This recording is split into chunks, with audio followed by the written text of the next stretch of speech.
दा जोङो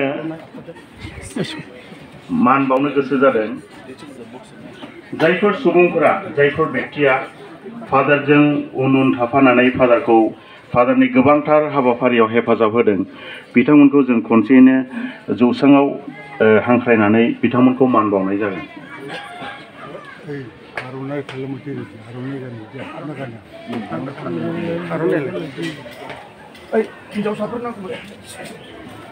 बे हाबाफारिखौ खावलायो जोंनि अनसुला मानगोनां फादार खुलुन्दायानो आर'नाइ गांफा गांफा गानहोनानै आरो जोङो बिथांमोननो मोनसे फिसा मेमन्ट' होनाय जागोन।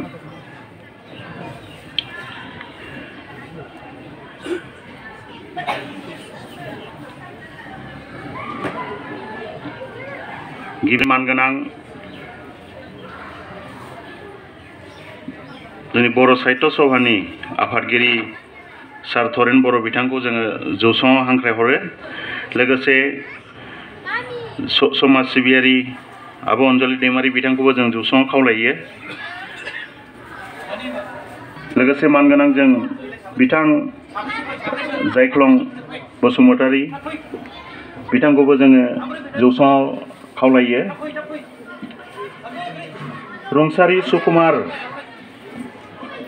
बर' बसुमतारी बिथांनि बिसाज्ला खोरोमसाद बरमानिफ्राय बिथांखौबो जों खावलायो जौसाङाव फैनो थाखाय। रुंसारि रेनु बर' बरमानि जाय बिथाङा फादारजों थाफानानै गोबां हेफाजाब होदों बिथांखौबो बिथांनि बिसाज्ला अलिभार बसुमतारीखौ जोङो जौसाङाव फैनो थाखाय खावलायदों। स'बेन नार्जारी रुंसारि स'बेन नार्जारीनि बिसाजो सपना नार्जारी बिथांखौबो जोङो खावलायदों जौसाङाव फैनो थाखाय। रुंसारि महिलाल बसुमतारी जाय बिथाङाबो फादारखौ गोबां हेफाजाब होदोंमोन बिथांनि फिसाजो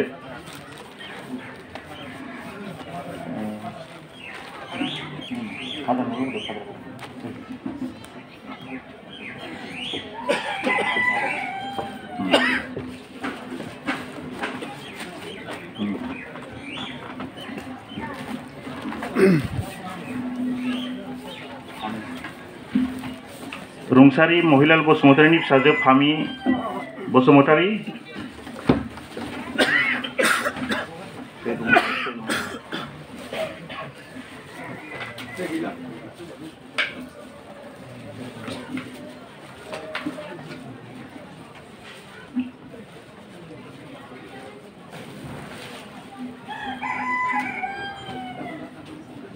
दिनै फादार मानगोनां फादार खुलुन्दायस्वामी बिथाङा आर्मी कमान्डार बादि जायफोरहा रोंगौथि गोनां बिथांमोनखौ गावजों बजबनानै लाफानानै जोंनि हारिनि थाखाय बर' हारिनि थाखाय गोबांथार खामानिखौ मावनो हादों। गोबां सिपाहिफोरखौ लाफानानै मावथि सिपाहिफोरखौ लाफानानै बिथांमोना माखासेफ्रा बांसिनानो रुंसारि जालांबाय आरो बिथांजों लोगोसे दासिमबो माखासे सुबुङा फादारखौ हेफाजाब होगासिनो दं। बिथांमोनजों बयखौबो गोसो गोरबो सिंनिफ्राय जोङो हामबाय होयो आरो आफा इसोरनाव आरज खालामो जाय बिथांमोना रुंसारि जालांबाय बिथांनि जिउ सोलेरा जाहाथे आफा इसोरजों गोजोनै थाहैनो मोननाय बादि आरो बेबादिनो जायफोरा दा हेफाजाब होगासिनो दं जाहाथे बिथांमोनाबो फादारखौ आरोबाव साबसिनै हेफाजाब होनो हानाय बादि। दा बे हाबाफारिखौ जों आवगायनोसै आं खावलायो मानगोनां फादार खुलुन्दायखौ जाहाथे गासैबो सुबुंफोरनो आर'नाइ मोनसे आरो बे फिसा अनसुंथाइखौ जेन होनानै होयो। गोसोखांथाय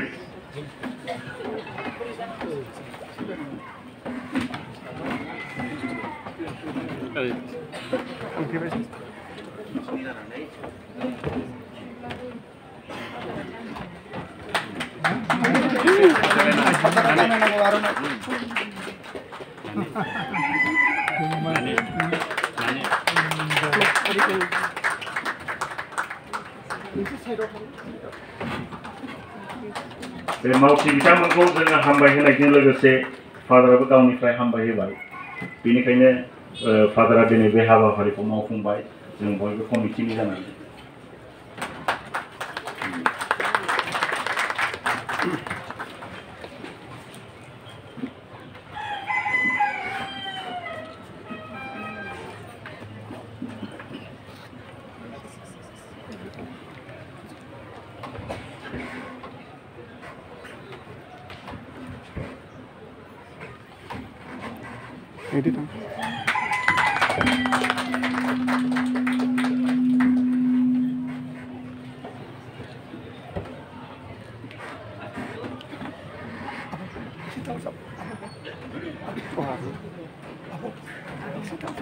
Arunai, isi tahu.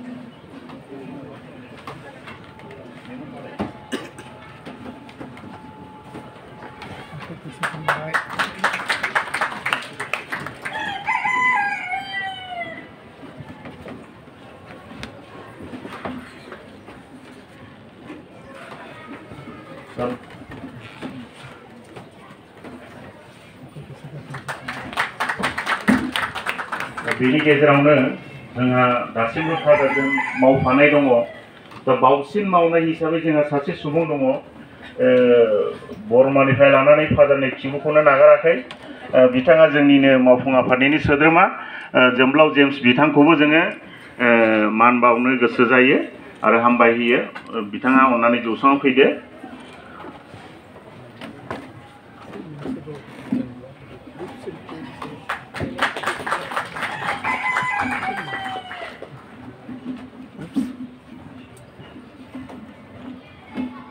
बिथांजों लोगोसे सासे गथ'सा दंबावो हिन्जावसा गथ' जायखौ फादारा अननानै फोरोंदोंमोन फोरोंनायनि लोगोसे दा बे बिजनीनि जीसास मेरी स्कुलनि जे डान्स स्कुल दङ बिथाङा बेखौ सामलायगासिनो दङ रुपश्री अननानै रुपश्री बिनानाव रुपश्री नार्जारी बिथांखौबो जोङो मान बावनो गोसो जायो बेजों लोगोसे जोङो जौसाङाव थाखानायावनो जोंहा सुबिनियारनि बेखेवनाय दङ बिसम्बि बेखेवनाय आरो बिजाब मोनसे फादारानो लिरनाय बिजाब मोनसे दङ बेखौबो बेखेवनो थाखाय जोङो खावलायदों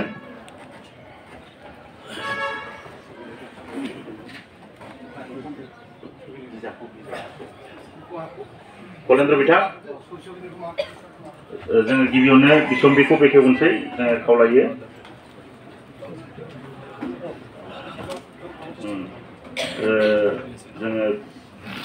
जोंजोंनो हांख्राय हरजानाय जोंनि बर' साहित्य सभानि आफादगिरि सार तरेन बर' बिथां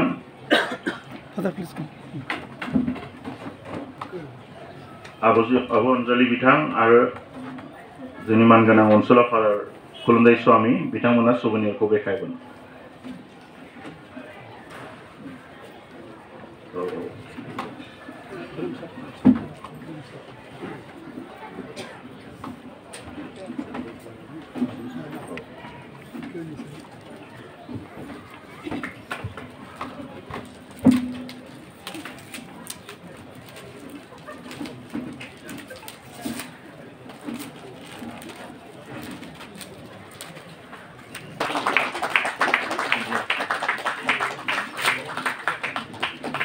बे सबिनियरखौहाय बिसम्बिखौहाय आगोमा होननानै दोननाय जादों being grateful जोङो इसोरखौ आरो फादारखौ जोङो हामबाय होनो गोसो बेजोंनो आरो बेवहायनो बिनि गासै मावनायफोरखौहाय जोङो बेरखांनो नाजादों हानायमानि दा बेखौनो जोङो सानदों बे लिरनायजों एबा बे बिसम्बिजोंहाय फादारनि मावनायफोरा अराय सम थानाय बायदि उन समफोरावहाय फैनाय मानसिफोरा बेफोरखौ फरायनानै मिथिनो हानाय बायदि जोंहा गांसे धोरोमनि बिजाब दंबावो जोंनि मानगोनां फादार अनसुला खुलुमदायस्वामीनो लिरनाय बे बिजाबखौ बेखेवनो थाखाय फादारा खावलायदों मानगोनां डक्टर आब' अनजालि दैमारिखौ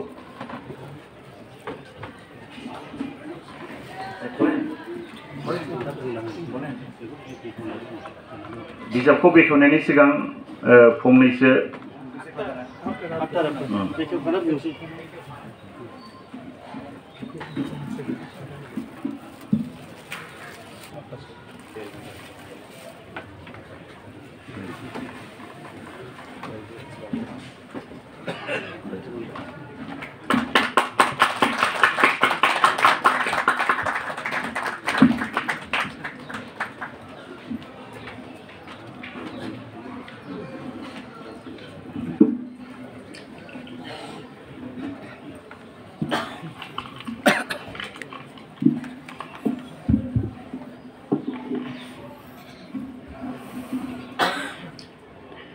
बे बिजाब फादारा लिरदों बेनि सोमोन्दै फंनैसो मारै बे बिजाबखौ दिहुननो हादों फादारा बेनि सोमोन्दै बुंनो थिननायलाय फादारनि जानानैनो फादारनि रावजोंनो आं फरायथिनाल' होननो नागिरबाय। मानगोनां नुजाफैनो हानाय इसोरनि लेंजो आरो गिर्जानि दैदेनगिरि नोंथांमोन, गिबियावनो इसोरा हामबाय होजाथों। बाइबेलनिफ्राय रोजासे बिसनाय बिनायफोर बिजाबनि मुङा बे सुंद' बिजाबाव बाइबेलनिफ्राय दिहुननाय 1358 बिनायफोर दं। जों सुबुं माहारिया इसोरनियाव आरज गाबो आरो बे इसोरा जोंनि बिनायखौ खोनासङो। बे बिजाबा जोंनि आरज गाबनायाव गोबां हेफाजाब होगोन।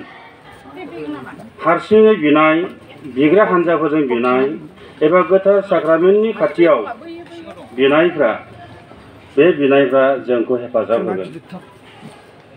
बे बिजाबा सोरगो लामानि लोगो। बे बिजाबखौ दिहुननायाव मानगोनां मुसे बिथां बलेन काक्लारि आरो मानगोनां मुस्लिमा रानि हेलेन बिथांमोना बे बिजाबखौ राव आरो सोदोबफोरखौ नायबिजिरनानै होदोंमोन। बिथां गेदेमा मोननिसिम आंनिफ्राय रोजा रोजा साबायखर थाबाय। लोगोसे बेखौ दिहुननायाव आंहा गोबां रांनि आंखाल जानायाव आंखौ रांखावरिजों मदद खालामदों मानगोनां गेदेमा मुस्रि बिनद बसुमतारी बिथाङा। बिथांनिसिमबो आंनि मैखुननिफ्राय रोजा रोजा हामबाय थाबाय। बेबादिनो दिनैनि बे बिजाब रोजासे बिसनाय बिजाबखौ बिथांमोननि अननायजों आबुं महर होनानै दिनै बे गोथार सानाव मानगोनां डक्टर अनजालि दैमारि मेडामनि आखाइजों बेखेवनानै नोंथांमोननि सिगाङाव गथायनानै होनो हानायाव आङो जोबोद रंजानाय मोनबाय। नोंथांमोना अननानै बे बिजाबखौ लोगोसे लांदो आरो नोंथांमोननि जिउआव बाहायनो नाजादो। बेनो आंनि नोंथांमोननिसिम गुरैयै खावलायनाय। नोंथांमोननि अनजाथाव रेभारेन्ड फादार भेदामुथु कुलुन्दाइसामी, बालागाव, क'क्राझार। गोजोन्थों।